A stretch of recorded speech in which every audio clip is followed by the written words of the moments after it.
Let's turn to Genesis chapter 6, and we have here what is probably the story that I'm asked about more than any other. When people ask me, what's the most common question you're asked on your radio program, I usually say, well, I think it must be this one about the sons of God and the daughters of men. People seem to be fascinated about this story, and it is a story that is perhaps one reason they ask questions about it so much is that there's not a definitive answer that can be given as to their identity. Although many people feel quite certain that they know the answer, there really are different possibilities to what we're talking about here. Now, we're talking about the first 4 verses, essentially, of Genesis 6, where it says, "Now it came to pass when men began to multiply on the face of the earth, and daughters were born to them, that the sons of God saw the daughters of men, that they were beautiful, and they took wives for themselves of all whom they chose. And the Lord said, My spirit shall not always strive with man, for he is indeed flesh, yet his days shall be 120 years. And there were giants on the earth in those days, and also afterward, when the sons of God came in to the daughters of men, and they bore children to them. Those were the mighty men who were of old, men of renown." And then we find the earth is very evil, and God then declares that he's going to have to destroy the earth with a flood. So this information in the first 4 verses seems to set up for us the way in which the earth came to the point where God felt he had to destroy it. And it begins with the sons of God taking wives of the daughters of men. It also includes reference to the giants in verse 4. The word giants is in the Hebrew the word Nephilim. And giants is not necessarily the most exact translation of Nephilim, but no one knows what the most exact translation is. There's certainly evidence that the word Nephilim talks about people who are very large. And whether it's exactly the equivalent to our word giants or not is perhaps difficult to say. But suffice it to say, with what little we know about the Nephilim, they were large, and therefore calling them giants is not out of line. Now, many questions arise here, the first of which is, who are we talking about when we talk about the sons of God? And who are we talking about when we talk about the daughters of men? Now, on the one hand, the fact that daughters of men seems to mean just human women, and is contrast with sons of God, has made many people believe that the sons of God is not a reference to human men at all, but to superhuman beings, angels, and that this is a reference to angels who were originally godly and obedient to God, but they were attracted, seduced by their own lust toward women whom they saw as beautiful, and they took wives and had children. And it is often said that these Nephilim were the children of these marriages, and therefore, since the marriages were between angel beings and human beings, that these Nephilim were something different than humans. They were like a hybrid between human and angel. Now, when we say angel, of course, if we're talking about angels here, we're really talking about fallen angels, because the angels of God in heaven don't marry, Jesus said.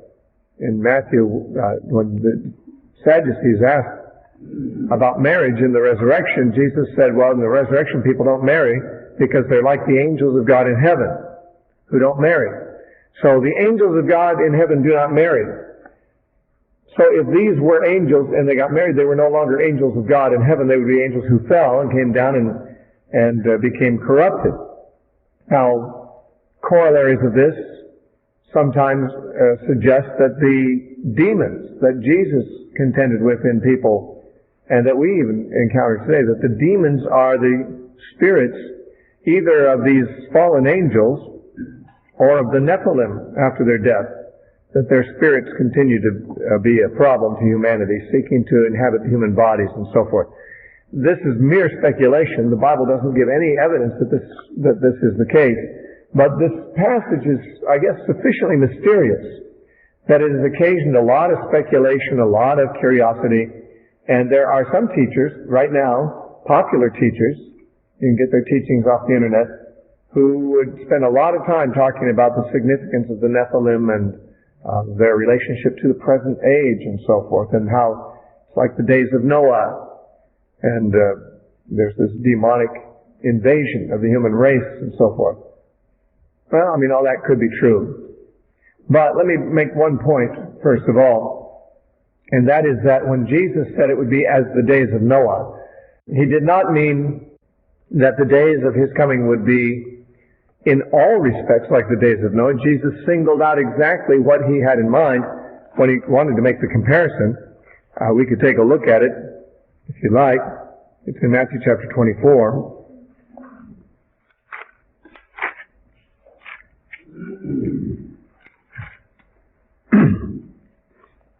And beginning at Matthew 24:37, Jesus said, "But as the days of Noah were, so also will be the coming of the Son of Man. For as in the days before the flood, they were eating and drinking, marrying and giving in marriage, until the day that Noah entered the ark, and did not know until the flood came and took them all away, so also will the coming of the Son of Man be." Now, Jesus makes a comparison between the time just prior to his coming and the time just prior to the flood. But he doesn't just say, everything you read about the time before the flood applies to the time before my coming. He specified a certain comparison. He said, as before the flood, people ate and drank, and they married and gave in marriage, until the day that Noah entered the ark, and they didn't know they were going to be destroyed until the flood came and took them away. In the parallel to this, in Luke 17, it adds, and they bought and they sold. So the things that the people were doing before the flood, that are like the things people will be doing before Jesus comes back, are eating, drinking, getting married, buying and selling. Now, is there anything particularly wrong with any of those activities? No. There's nothing wrong with eating and drinking. There's nothing wrong with getting married, and there's nothing wrong with buying and selling. Those are, in fact, the normal activities that people do all the time. Jesus is not criticizing the moral behavior of the people at the end of the age and saying it is like the moral behavior of the people at the time of the flood. He's saying that just as in the time of the flood, people were doing the ordinary things of life as if life was going to go on forever, buying, selling, eating, drinking, getting married like they've got a future. And they continued doing these things right up till the day the flood came. What he's saying is they were oblivious. He's not saying that in the days before the Son of Man comes, there's going to be angels marrying people, or demons invading the earth, or that he's not even saying that the moral climate of the earth will resemble the moral climate of the days of Noah. Perhaps it will. I'm not saying it won't. But Jesus says nothing about that, and yet people are continually saying, boy, these are just like the days of Noah. Look at the immorality, look at the violence, look at the wars, look at the occultism. Boy, it must be the time that Jesus is coming, because it's just like the days of Noah. Well, every day is like the days of Noah in the way that Jesus said, namely, people get married, people eat, they do their business. And if it happens to be the last day of their life, they don't know it. They act like it isn't.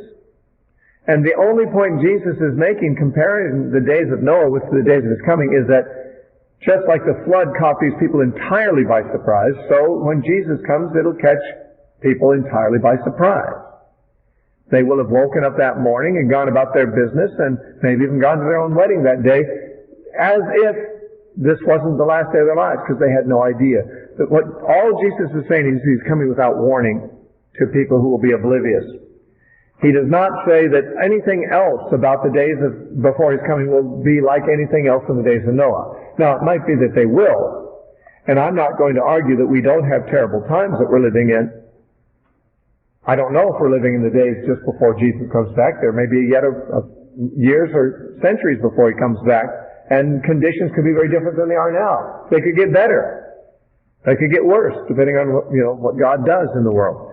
But the point I'm making is people get a false expectation that because things are getting worse at the present time and things got really bad in Noah's day, therefore this must be, the times Jesus spoke of. But all Jesus referred to was the unexpectedness of the flood, catching these people unawares. And so the unexpectedness of the second coming will catch people unawares. That's the only point Jesus made. So, what about these sons of God? There are some who feel that it's the biblical position that some angels have fallen and married women and had these Nephilim children, and that is the thing that brought great corruption on the world, requiring God to destroy the world. Now, what is there in favor of this view? Well, one thing is, it seems to be the view the rabbis held. That is, they understood these sons of God to be references to angels. The Benai Elohim. They are the angels. They got this from a number of places. In the Old Testament, the primary place they got it was the book of Job. Because in Job chapters 1 and 2, we read that the sons of God, there's a time when the sons of God came and presented themselves before the Lord. It says Satan was among them, and he came and he accused Job. Now, the sons of God presenting themselves before the Lord could easily be men, humans on earth, coming to an altar to present themselves before God, just like we do when we go to church or whatever. I mean, people can present themselves to the Lord in worship and so forth. And so, in Job, the sons of God could be a reference to people, but it is generally thought that it's a reference to angels, and that the presentation of themselves to the Lord is actually taking place in heaven. Perhaps the reason for thinking that is that Satan is said to be among them. And we say, well, Satan, he's like an angel thing, not a person thing, not a human thing. But, of course, anytime Christians gather to worship, we could say Satan's among them. Satan goes to church too, and certainly Satan is capable of accusing us before God without our being in heaven for him to do that. But whereas the mention of the sons of God in Job chapter 2 and 1 could be humans or angels, there's another reference to the sons of God in Job that's harder to take that way. And it's in Job 38 and verse 7. God is speaking to Job, and he's speaking to Job about a number of things that God did that Job cannot do, and showing how God is superior. And he says in verse 4, Job 38:4, "Where were you when I laid the foundations of the earth? Tell me if you have understanding. Who determined its measurements? Surely you know. Or who stretched the line upon it? To what were its foundations fastened? Or who laid its cornerstone? When the morning stars sang together, and all the sons of God shouted for joy." Now it says, it seems that when God laid the foundations of the earth, he said the morning stars sang together, and all the sons of God shouted for joy. Well, when God laid the foundations of the earth, there were no humans. So if there were sons of God shouting for joy, they would have to be something other than humans, and of course angels would be the best candidates to identify here. So it is often thought that in Job chapters 1 and 2 and chapter 38, the reference to sons of God is a reference to angels, and it can well be, of course. And that would be the main Old Testament information, besides Genesis 6, to speak of this expression, sons of God. And so the rabbis believed that in Genesis 6, angels fell. Angels came down. And this was actually also taught in the book of Enoch and in some of the apocryphal literature that the Jews wrote between the two testaments. So it was a common Jewish belief. It might have even been a common Christian belief in the first century. And that perhaps would be something to be said in its favor. Now there's more that might even point that direction. In the book of Jude, some think this points that direction. I'm not convinced that it does, but it certainly is worth taking a look at. In Jude verses 6 and 7, it says, "And the angels who did not keep their proper domain, but left their own habitation, he has reserved in everlasting chains under darkness for the judgment of the great day, as Sodom and Gomorrah and the cities around them in a similar manner to these, having given themselves over to sexual immorality and gone after strange flesh, are set forth as an example, suffering the vengeance of eternal fire. Now here we have Jude telling us very plainly, angels have sinned. There are angels who left their first estate. We don't dispute this. The same thing is told to us in 2 Peter chapter 2 and verse 4. 2 Peter 2:4 says, the angels who sinned, God has cast them down to Tartarus. And so we have mentioned in 2 Peter 2:4 of angels who sinned. In Jude verse 6 we have reference to angels who did not keep their first estate. This is clearly a reference to angels that were good that became bad. Now, did this happen in Genesis 6? If Jude and Peter are talking about Genesis 6, then that seals up the matter for us. That settles the question. They are telling us that the sons of God were angels and that they fell. However, this does not specifically identify the time frame of the fall of the angels. Neither of these New Testament writers tell us that this happened in Genesis or even during human history. It's possible that these angels fell before people were even born or created. On the view that many hold that Satan is a fallen angel, many feel that he fell and brought a third of the angels with him.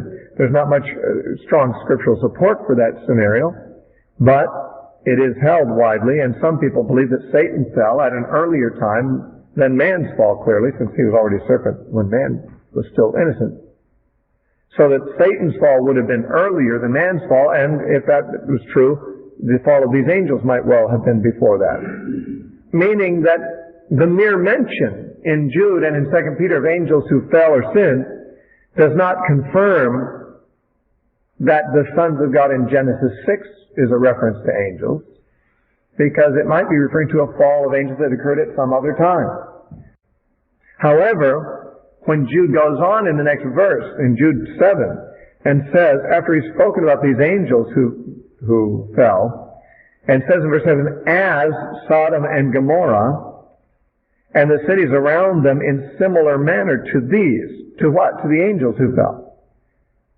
Having gone after strange flesh and committed sexual immorality. Now, what is said here is that the sins of Sodom are compared with the sins of the angels who fell. And it specifically said that the people of Sodom had committed sexual immorality and gone after strange flesh. Now, strange flesh just means, the word strange, you'll encounter it a lot of times in the Old Testament. The word strange means foreign or not the right one. I mean, a stranger in the Bible is a foreigner, a non-Israelite. Or an Israelite in a foreign land is a stranger in a strange land too. The word stranger means foreign, and in saying that the people of Sodom went after foreign flesh, it means different than would be natural. They were homosexual, in other words. The men didn't go after the women, they went after men. That was going after strange flesh. Well, for angels to go after humans would be strange too. And so many people feel that these two verses in Jude confirm that Jude is saying the angels who fell were the ones who went after women and committed sexual immorality, even as the people of Sodom and Gomorrah did. Now that could look like an open shut case there. Though I have to say, I've never thought, and frankly, even when I used to be fairly convinced that the sons of God in Genesis were angels. That's what I was taught growing up. But even when I thought that, I didn't see Jude as necessarily teaching that in this comparison with Sodom and Gomorrah, because it seemed to me that what Jude was comparing was the fact that the angels who sinned are judged by God, and Sodom and Gomorrah got judged by God in similar manner. That is to say, the angels are kept in hell, and Sodom and Gomorrah have also similarly experienced fire from heaven. Yes, because of their sins. But the comparison might not be between the sins of the angels and the sins of Sodom, so much as the fact of Sodom being judged is similar to the fact of the angels being judged. It's difficult to know which point Jude is trying to make. But it certainly is not necessary to assume that he's saying that the angels who sinned committed sexual immorality like the Sodomites did. However, it's possible. There is a possibility of it. Now, another way that some people have thought this could be confirmed was from 1 Peter chapter 3. I just want you to see all the arguments for this particular view before I tell you of another possible view. In 1 Peter chapter 3,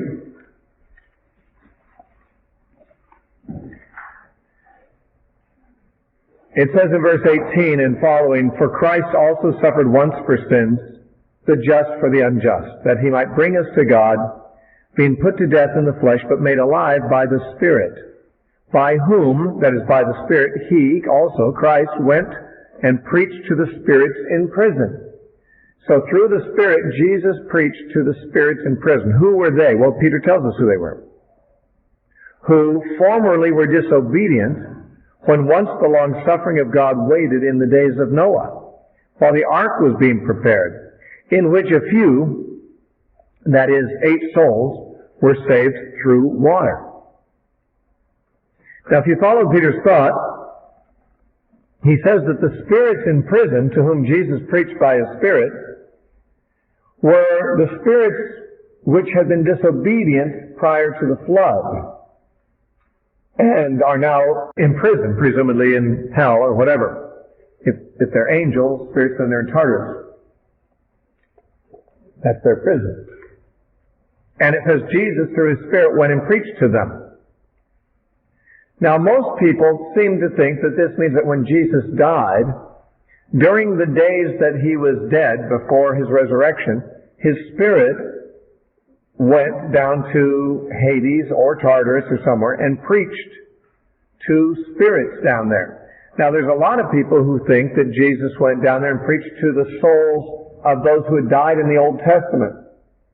But this statement, and Peter wouldn't confirm it, it says the spirits that were disobedient before the flood. It limits a certain time frame. A certain group at a certain time were disobedient. In the days while the ark was being prepared, it says. Okay? Now, therefore, since the time frame is prior to the flood, and the spirits that are disobedient were disobedient during that time, some say that this is a reference to those angels that fell, and that they're the sons of God who married women before the flood. They are the spirits that were disobedient before the flood. And that when Jesus died, he went down to where they were and preached to them. Not preach the gospel so as to give them the opportunity to repent necessarily, but rather he went down to proclaim his victory to them, that these were the rebel spirits that had rebelled against God and against Christ in heaven, and now Jesus goes down to proclaim his victory to them. That's how many people understand it. It seems very unlikely to me, though, that this is Peter's meaning for a number of reasons. One, it doesn't seem like that would be the time for Jesus to proclaim his victory while he was in the grave. If he was going to proclaim his victory over demons, I think that would be proclaimed at his resurrection, not while he was still entombed. I mean, it wouldn't exactly be the demonstration of his victory, say, "Hey, I'm dead now too, like you. Aren't you impressed by my, victory?" Now, after his resurrection, one might expect that, but for him to be during his entombment proclaiming his victory doesn't strike me as the most impressive thing that he could do to impress those angels, if they were angels. Furthermore, it says that the ones he preached to were disobedient while the ark was being prepared. These sons of God married daughters of men prior to that, not while the ark was prepared. The ark was prepared because the society came to such a corrupt level that God had to pronounce judgment. But it came to that corrupt level because of a prior incident of sons of God marrying daughters of men and bringing about a corrupt race after that. Then God told Noah to build the ark. The disobedience of the sons of God was prior to even Noah's being alerted about it. But the disobedient ones in 1 Peter chapter 3 are those who were disobedient while the ark was being prepared. And therefore there's a very different interpretation of 1 Peter 3 that I think makes more sense. Jesus is said to have preached to those who were disobedient in the days of Noah while the ark was being prepared. I believe that would be the sinful people of Noah's day, to whom Noah preached. Well, how do we know that Noah preached? The book of Genesis doesn't tell us Noah preached, but Peter does in 2 Peter. In 2 Peter, in chapter 2, it says that Noah was a preacher of righteousness. Okay, so at least Peter is mindful of Noah being a preacher. It's in 2 Peter 2:5. It says, God did not spare the ancient world, but saved Noah, one of 8 people, a preacher of righteousness, bringing the flood on the world of the ungodly. So Peter says in chapter 2 of 2 Peter, verse 5, Noah was a preacher of righteousness. Now let me show you something in 1 Peter chapter 1.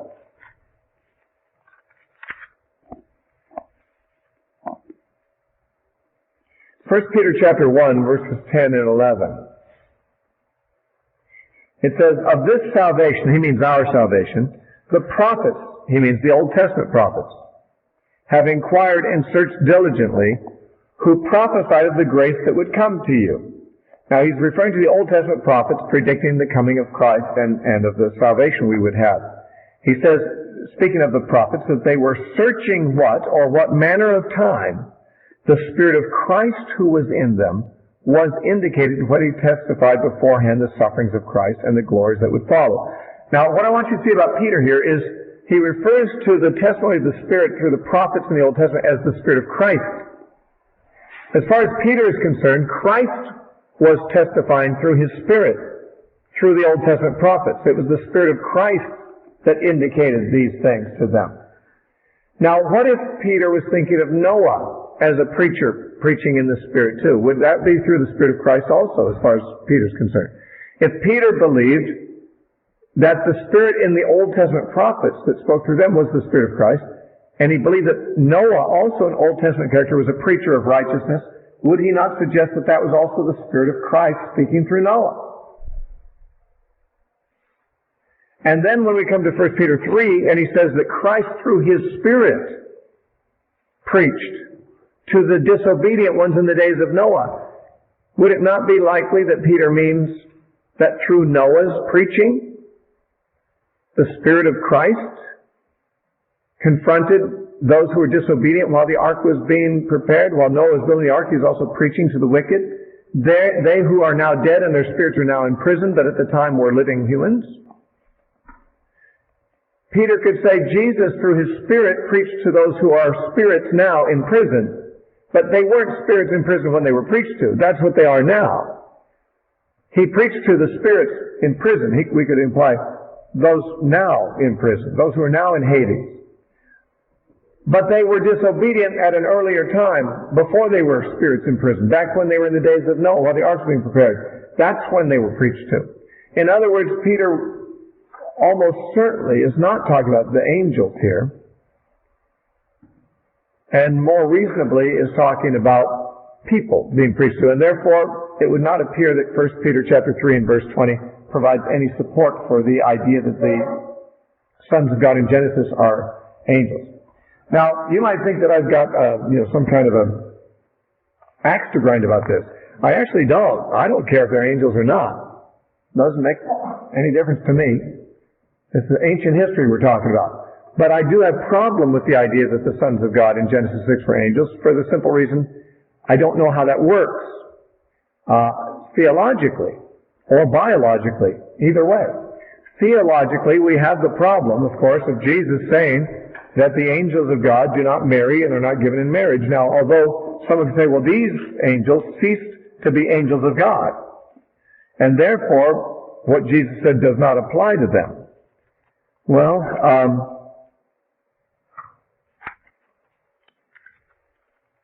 it is true that they are, if they were fallen angels, they're not angels of God. But the fact of the matter is that they had been angels of God before they fell. If they were, then they were made not marriageable. God, in other words, didn't make the angels to marry. Now, He made humans to marry, but we can see that in their anatomical design. God made humans to reproduce. He did not make them asexual, He made them sexual. There are sexual and asexual creatures that God made. Humans were made sexual, and that means it takes two parents to combine their genetic material to create another human being. It has to be human genetic material. You can't combine genetic material from another species with a human and have a baby of any kind come out. The different species can't reproduce like that. So, if angels were not made to marry, we must probably assume they were not made to reproduce. And they were therefore not made to have sex.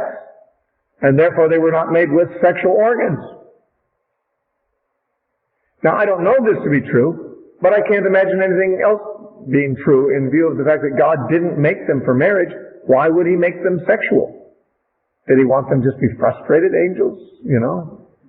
Did He give them all the gift of singleness, but not the gift of asexuality? It's hard for me. Jesus seems to be saying that angels don't marry because God never intended for them to marry. And if that's true, then presumably God didn't intend for them to have sex. If He didn't make them sexual. Now, some people say, but there's this other issue, though. And that is we see that angels actually appear in human form as men in the Bible. So maybe they take on human bodies. Again, I can't claim to know all that angels can do and cannot do, but my impression is that angels are able to take on a apparently human form. Just like God in the Old Testament took on apparently human form to speak to people too. But I wouldn't see this as a true incarnation. If it was, then Jesus' incarnation 2,000 years ago was not unique. Jesus took on a real human form with DNA, with human parents. He had a genetic makeup and genetic ancestry and so forth. I think when God in the Old Testament took on a human form, or angels, they didn't have human ancestry and human DNA. I think they simply appeared in a human-like form, rather than in some other form. In other times, God appeared in a pillar of cloud, or pillar of fire, or a burning bush, or some other form. God could appear in other forms too, but when He appears in the form of a man, I don't think that God, when He appeared to Abraham in a human form, was an incarnation in a human being. I think it was simply a human-like appearance, and same thing with the angels.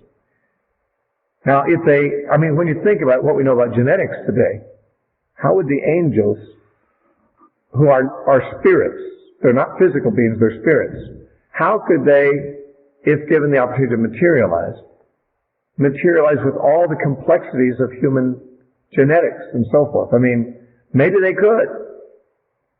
But I have trouble with it. I just have trouble with that. And it's not enough that they just become physical, or even that they simply become sexual and have sexual organs. They have to have exactly human DNA and not any other kind. They can't have angel DNA or any other kind of DNA. It has to be human. And I don't know how anything gets human DNA but by coming through the human family, descended from Adam. And the angels, even if they appear like humans, they aren't descended from Adam. I don't see how they'd have our DNA. Remember, your DNA has a history. It doesn't just exist in a vacuum. Your DNA is a combination of DNA you got from your parents, you got it from their parents, and so forth. All of our DNA has a history going back to Adam. And if angels become human-like, I don't know where they get that DNA history. And there's more. It's not hard to understand how a man can look at a woman and say, well, she's beautiful, I want to marry her. But that's partly because in addition to the DNA in humanists, man has hormones. Man has glands that God put in him, that the chemistry of his body makes him attracted to the opposite sex, and vice versa, the woman also to the man. Do the angels have glands? Do angels have hormones? Do angels have chemistry in their spirit? That they could see a woman and say, wow, I want to marry her. I want to have kids with her. I want to sleep with her. It's hard to imagine how a spirit being, lacking all the things that make human males attracted to women, why angels would be attracted to women. Maybe so, but there's too many mysteries involved. I think if there was another explanation that made sense, it might be worthwhile to consider it. And the other explanation that makes some sense, though it's not without its difficulties, is that the sons of God here is a reference to godly men of a godly line. Now, I say a godly line, we don't have to insist upon that. Most people who hold this second view hold that the godly men, the sons of God, were the descendants of Seth. Why? Well, because they're introduced in Genesis 6 without any explanation, and yet Genesis 5 has been all about the line of Seth, some of whom were clearly godly men. Noah, Enoch were clearly godly men. Maybe in general the family was godly. That's a bit of a leap. We don't know that they were godly as a family. And they wouldn't have to be, because, what I mean is that it wouldn't have to be the sons of Seth. Any godly person anytime could be a son of God, no matter what their family was. If there was, however, let's say on the earth before this time, a fellowship of persons who were calling out on Yahweh, who were godly, as opposed to those sinners who were not doing those kinds of things. And that we refer to those as the sons of God, even as we refer to the Christians today as children of God, the sons of God. Remember it says in John 1:12, as many as received him, to them he gave the power to be sons of God. That's us. That the godly community of humans are the sons and the daughters of God. Whether descended from Seth or not, it's possible that the line of Seth was a godly family. Or not. It's just possible that there were some people on the earth who were godly, and they, as a fellowship, were seen as God's family, God's children, as opposed to those sons and daughters of men out there who are not godly, who are not sons and daughters of God. And so that two classes of people would be existing on earth, the godly and the ungodly. The sons and daughters of God, the sons and daughters of men. If this were so, then in all likelihood, the sons and daughters of God would marry among themselves and raise children by their own values and so forth, as Christians normally do. But if at some point some of these sons of God cease to choose their wives on the basis of spiritual affinity, and rather on the basis of, as it says, they saw that the daughters of men were beautiful, as they were attracted merely to the surface beauty of women without regard to their spiritual similarities to them, and said, these daughters of God, they're nice godly women, but there's some real pretty girls over there. I think I want one of them. If that began to happen, it would only take a few minutes to kind of give others the idea of doing it, and eventually the godly families that have been perpetuated for generations would begin to dissolve into mixed religious families. Sons of God marrying daughters of men. And now you don't have, over a period of time, you don't any longer have a consistent group of families that are godly. They're all mixed. And therefore, instead of having a bunch of godly offspring over here, you've got children who are born to mixed faith parents. And as a result, although of course sometimes people born to mixed faith homes become Christians themselves, nonetheless, with the attraction of the world and all that, when there's one parent that supports worldliness and one that doesn't, the carnal nature of children often will lead them to choose the less godly lifestyle. This is observable. It's possible something like that happened. That you simply have the breakdown of a godly community through intermarriage with an ungodly community. And children were born to them. And it says at the end of verse 4, the children born to them were mighty men who were of old, men of renown. Famous people, leaders. I'm speculating here, but I don't think it's altogether unlikely. In a world which had not become as corrupt as it later became in the days of Noah, in the days between the fall and the time when the world became that corrupt, you'd have most people were sinners, but not impious sinners necessarily. Remember, even Cain brought an offering to the Lord, to Yahweh. He was a sinful man and a fleshly man, but he didn't neglect God altogether. And very possibly, for many generations after Adam, even the people who were not particularly godly may have still had a bit of respect for people who were. And in our present society, that's not very common, but it was not too many generations ago. In fact, even in my own lifetime, there was a time when most non-Christians still had respect for godly people. Had respect for a minister or a priest or a nun or something like that, because they thought, oh, that person's a man of the cloth, a godly person. And even if a person wasn't a Christian in society, they still kind of respected those who were clearly more godly than they. It's possible that for many generations after Adam, although many people were not particularly godly, they respected those who were. And that in many cases, the leaders in society were picked from among those who were known to be honest and good people. Because even unbelievers know that it's good to have honest leaders. And so that the men of renown and the mighty men prior to this time had been from the godly ranks, possibly. Their own moral leadership could have provided social leadership and civic leadership. But now we've got the breakdown of that family. There aren't these godly men anymore. The offspring of these other marriages, these compromises, these become the leaders now, the mighty men, the men of renown. And therefore society itself loses its moral guidance, its moral leadership. And eventually society deteriorates into the condition that God finds it, where violence fills the earth and the thoughts of every man's heart are only evil continually. Now, I say maybe, might, and so forth until you say, well, Steve, you're doing a lot of speculating here. Yeah, I am. I'm trying to see if there's another sensible scenario. I'm not saying this is the correct one. But if there's something flawed in the more popular scenario, the idea that it was angels, if that's flawed by nature as a theory, then another theory that makes sense is worth considering. I don't really care which theory is true. It doesn't matter to me. But the thing here is that all that is said here could be true, even if we're only talking about human beings marrying human beings, and there's no angels getting married in the picture at all. Now, there's also one problem people brought up. They say, well, then why would human men, even if they're godly men, marrying human women, why would they produce giants, Nephilim? But see, if you look at the passage, it doesn't say they did.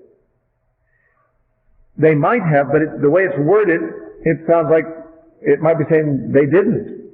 Because it says in verse 4, there were Nephilim on the earth in those days. And also afterward, when the sons of God came into the daughters of men and bore children to them, those, presumably the children of, or maybe the Nephilim were the mighty men, but it does not say that the Nephilim were the children of these marriages. It says there were Nephilim in the earth in those days. And also, there were Nephilim in the earth later when the sons of God married the daughters of men and had children too. There were Nephilim through that whole period of time on the earth. It does not say that they were the products of those marriages. Now, as far as who were the mighty men of renown, whether that was the offspring of these marriages or the Nephilim, I suppose the way that such sentence is constructed could go either way. The point is, though, that society became corrupted. Now, Nephilim, let me just say something about them. The word Nephilim is not known in any Hebrew literature, ancient Hebrew literature of this period, other than the Bible. And it's only found twice in the Bible, here and one other place. That other place is in Numbers chapter 13. And there it certainly is referring to giants. And that is no doubt why translators have translated giants here. The word Nephilim itself, with so few occurrences in ancient Hebrew literature, it'd be hard to identify what it is except from context. But this context would certainly point out Nephilim being giants. In Numbers 13, when the spies went into the promised land and brought back a report, it says in verse 33, the last verse, there, meaning in the land of Canaan, we saw the Nephilim. And it says, the descendants of Anak came from the giants. And we were like grasshoppers in our own sight. So we were in their sight. We were pretty small in our own estimation to them, but we're small in their estimation of us too. In other words, we were intimidated by these big people. It says the descendants of Anak came from the giants. The Anakim, the descendants of Anak were giants. This parenthesis may or may not be identifying them with the Nephilim. But the Nephilim and the Anakim were apparently giants, and the Israelites say, we saw them in the land, and we were like grasshoppers to them. So that means they were really big. Now, some people have suggested maybe the Nephilim are giants, not humans. If they're not the products of these marriages, they don't have to have any humanness about them at all. Some have said maybe these are dinosaurs. They're just big somethings. There were big somethings in the world in those days. And even when Israel went in and spied out them, they saw those big somethings there too, and they felt like grasshoppers or insects next to them. Some people say, well, maybe these were actually huge animals. And I don't think that's likely. I don't know if it could be 100% ruled out, since Nephilim is such an ambiguous word in the Hebrew. All we know is that they were very big. But the suggestion in Genesis 6:4 might be that the Nephilim became the mighty men of old, in which case they weren't dinosaurs. And also in Numbers 13, when they saw the Nephilim in the land, they could have been afraid of them if they were dinosaurs, but then it says in parentheses, the sons of Anak were of the giants, and it sounds like it's referring to human giants rather than, obviously the sons of Anak were humans, so it sounds like that's the category that's being discussed when they talk about the Nephilim, human giants. Now, when we talk about giants, we're not talking about Jack and the Beanstalk type giants, where, a grown man would come up to his shin in height, this huge, Paul Bunyan type giants, but, is that Paul Bunyan? Yeah, John Bunyan wrote Southern Friars. Paul Bunyan is the mythological woodsman who's taller than the trees and so forth. That's not the kind of giants we're talking about. We're talking about genetic giants. Goliath was a giant, almost 10 feet tall. That's pretty big, but that's the kind of giants we're probably talking about at that time.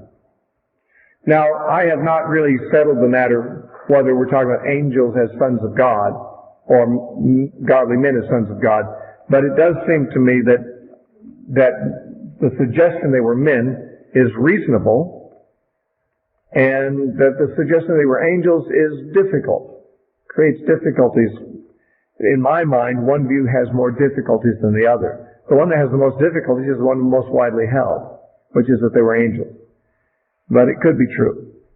Anyway, as a result of all this, society became very corrupt.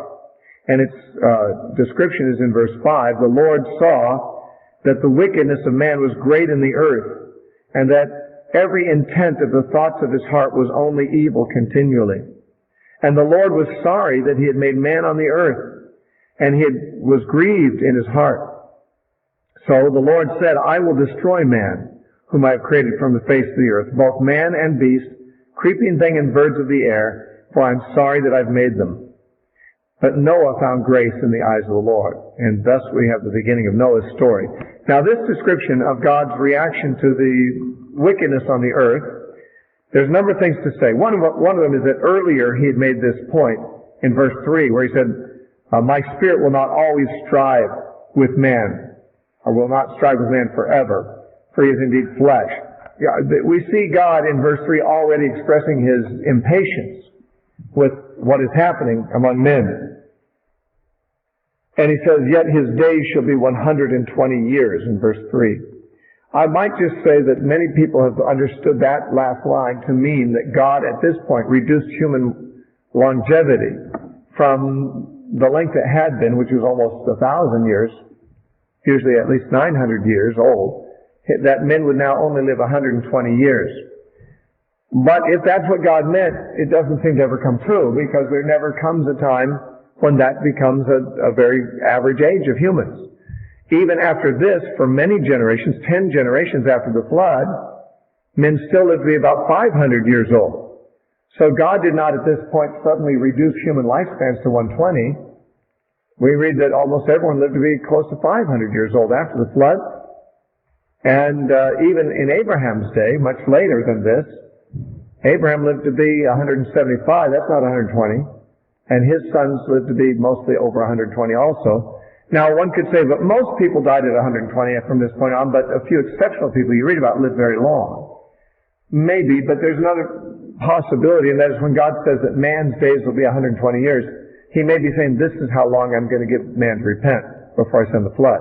That from the point that God made this announcement of his intention, whether he made it to Noah or Methuselah or whoever he made the announcement to, he's saying man has 120 more years before I'm going to take him out. That could be true, what he means too. So rather than speaking of the longevity of individual humans being 120 years, it may be saying the race has another 120 years before I judge them. Now in verse 5, when it describes the wickedness of man on the earth, it says that the intent of the thoughts of man's heart was only evil continually. And I might just comment before we get past this, that this is indicated to be an exceptionally wicked condition. I say that because some people feel that this is a description of all unregenerate people. And those people who think that, many of them are Calvinists, though not all are Calvinists, but the Calvinists certainly insist upon this, that before you're regenerated, you're so wicked that this could be a description of you. The thoughts of your heart are only evil continually. And the reason they want to say that's true of all unsaved people is because they believe that without the sovereign infusion of faith and repentance from God into the sinner can't even have any thoughts of a positive sort toward God. Why? Because every thought of his heart is evil continually. In other words, they use this verse as if it's a theological statement about mankind, like as if God is anticipating we're going to go to theological college and take a course in biblical anthropology, and we're going to try to decide how man is. Okay, here's a good proof text. Man's wicked. All his thoughts are wicked all the time, forever and always. Well, that's not what this is saying. This is saying that's what it was like in these days of Noah. They had gotten this bad. This was not the way that every non-Christian is. Not every non-Christian's heart is only on evil things continually. I mean, many of them are. I'm sure there's plenty of people that fit this description. But this is not a statement about fallen man. This is a statement about man in Noah's day, before the flood, who had gotten so bad, had gotten to this point.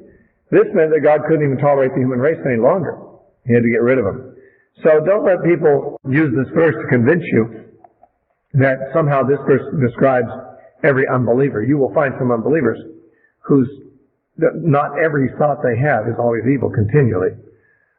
One reason I think that Calvinists like to believe this is true of all unbelievers is because they want to consign all unbelievers to eternal hell, because God, in their theology, didn't love those people enough to elect them. And that makes God seem awfully cruel, unless these people are absolute monsters. If these people who go to hell are all monsters, then God seems more justified in sending them in our thinking, in our sentiments, you know. And so the worse we can think of those people who go to hell, the more we feel, I guess God's okay in sending them there, because they're really monsters of iniquity.